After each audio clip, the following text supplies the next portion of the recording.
नमस्कार दोस्तों, स्वागत है आप सभी का आपके प्यारे YouTube channel nursing with Nitin में। दोस्तों, Rajasthan CHO, Bihar CHO, UP CHO, MP CHO और राजस्थान एनएचएम स्टाफ नर्स के लिए हमारी तरफ से क्लासेस लगातार आप सभी के लिए प्रोवाइड कराई जा रही है।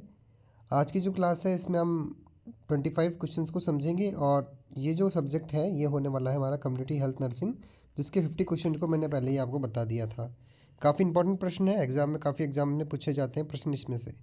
चलिए दोस्तों, पहला प्रश्न आपके लिए है कि हेपेटाइटिस बी जो होता है इसको कब लगाना होता है। तो दोस्तों, हेपेटाइटिस बी की जो पहली डोज लगती है वो 24 आवर ऑफ बर्थ यानी कि जन्म के 24 घंटे के भीतर जो है आपको हेपेटाइटिस बी की डोज लगानी पड़ती है।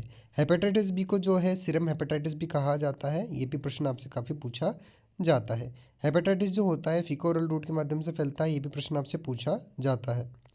अब बात कर लेते हैं ओपीवी वैक्सीन की। तो ओपीवी की पहली, दूसरी, तीसरी डोज जो होती है, ओपीवी की 0 dose, first dose, second dose और थर्ड डोज जो होती है ये 5 साल तक आप लगा सकते हैं। अप टू 5 साल तक आपको देनी होती है। चलिए दोस्तों, बात करते हैं नेक्स्ट प्रश्न की।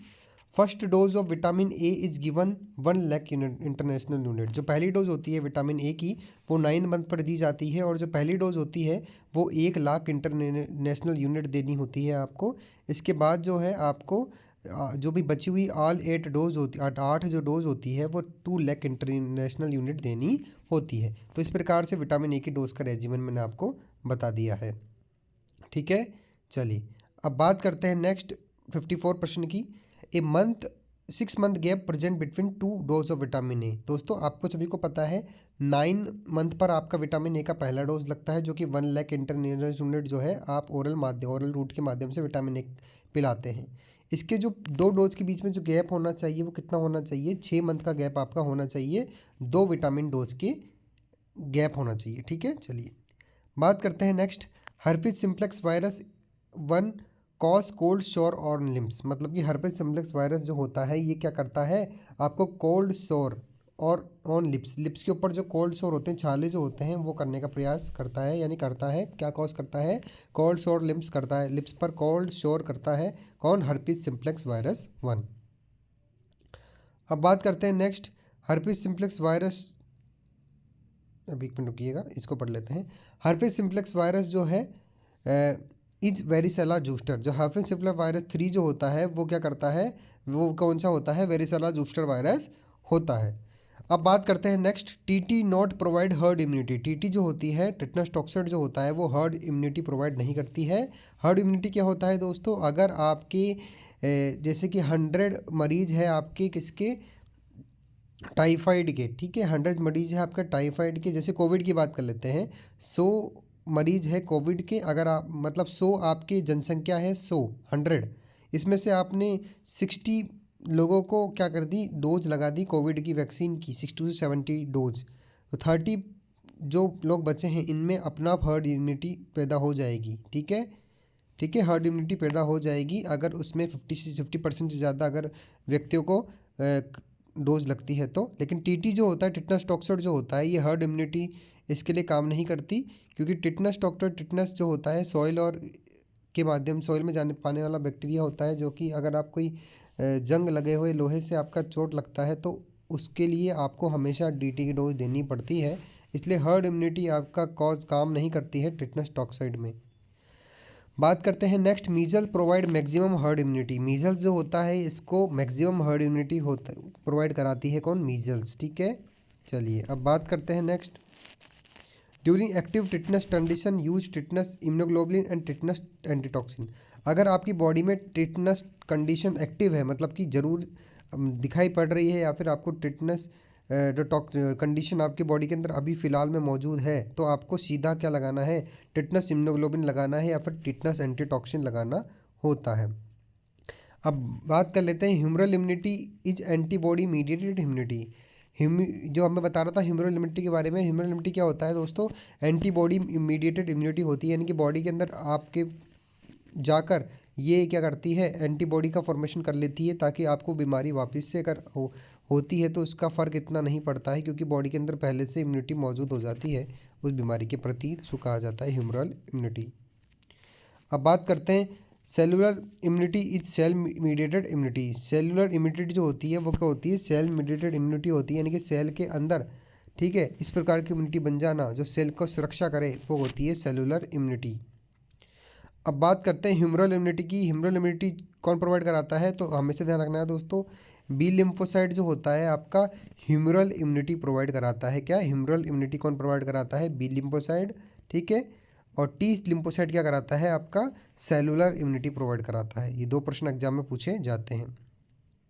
बात करते हैं cellular immunity produced by T lymphocyte. जो जैसा कि मैंने आपको बताया, सेलुलर इम्यूनिटी कौन प्रोवाइड कराता है, टी लिम्फोसाइट कराता है। कहाँ से, कहाँ पर, थाइमस ग्लैंड के थ्रू होता है। और बात करते हैं ह्यूमरल इम्यूनिटी, तो बी लिम्फोसाइट आपका प्रोवाइड कराता है। अब बात करते हैं antibody produced by B plasma cell. जो बी प्लाज्मा सेल्स होती है, बीटा प्लाज्मा सेल्स जो होती हैं, वो क्या करती है, एंटीबॉडी को प्रोड्यूस करती है।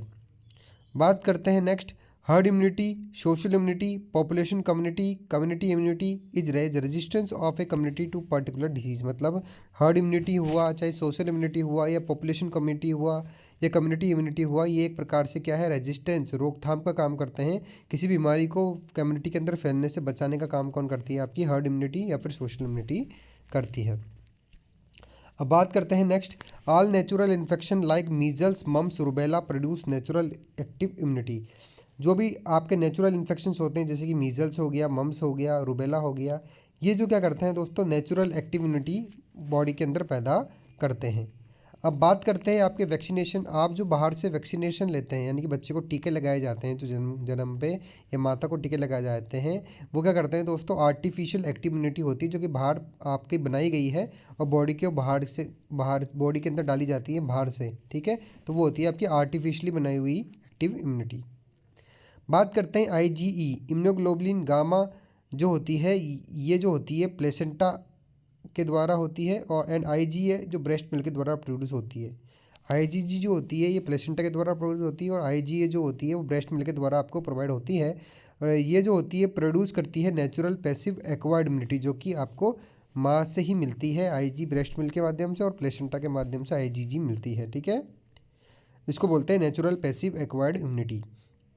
अब बात करते हैं एंटी टॉक्सिन, एंटी सीरा या फिर एंटी टिटनस सिरम। और बात कर ले IV immunoglobulin provide artificial passive acquired immunity. Artificial passive acquired immunity कौन सी होती है, जैसे कि आपने किसी चीज़ का, टिटनस का एंटीटॉक्सिन, एंटी सेरा, एंटी टिटनस सीरम जो होते हैं, आईवी इंट्रावीनस इम्यूनोग्लोबुलिन आप दे रहे हैं बाहर से, तो वो कहलाते हैं दोस्तों आर्टिफिशियल पैसिव एक्वायर्ड इम्यूनिटी, ठीक है। चलिए बात करते हैं हाईएस्ट एबुडेंट इम्यूनोग्लोबुलिन कौन सा होता है, सबसे ज़्यादा मात्रा में कौन सा पाया जाता है, तो इम्यूनोग्लोबुलिन गामा जो है आपका सबसे ज़्यादा पाया जाता है बॉडी के अंदर। बात कर लेते हैं आईजीजी की। तो आईजीजी जो होता है ये प्लेसेंटा को क्रॉस कर लेता है, क्योंकि आईजीजी की साइज़ क्या होती है, इम्यूनोग्लोबुलिन गामा की साइज़ कैसे होती है, छोटी होती है बहुत, इसलिए ये प्लेसेंटा को क्रॉस कर लेता है। आईजीएम जो होती है, आईजीएम, एम मतलब मेगा, मेगा मतलब मोटा, मतलब कि जो इम्यूनोग्लोबुलिन मेगा जो होता है ये पेंटामेरिक स्ट्रक्चर होता है और मिलियन मॉलिक्यूल होता है, ठीक है। सबसे बड़ा मॉलिक्यूल इम्यूनोग्लोबुलिन यही होता है, आईजीएम। बात करते हैं आईजीए की। आईजीए इम्यूनोग्लोबुलिन अल्फा जो होता है ये कहाँ पर पाया जाता है, आपका ब्रेस्ट मिल्क में पाया जाता है, ठीक है।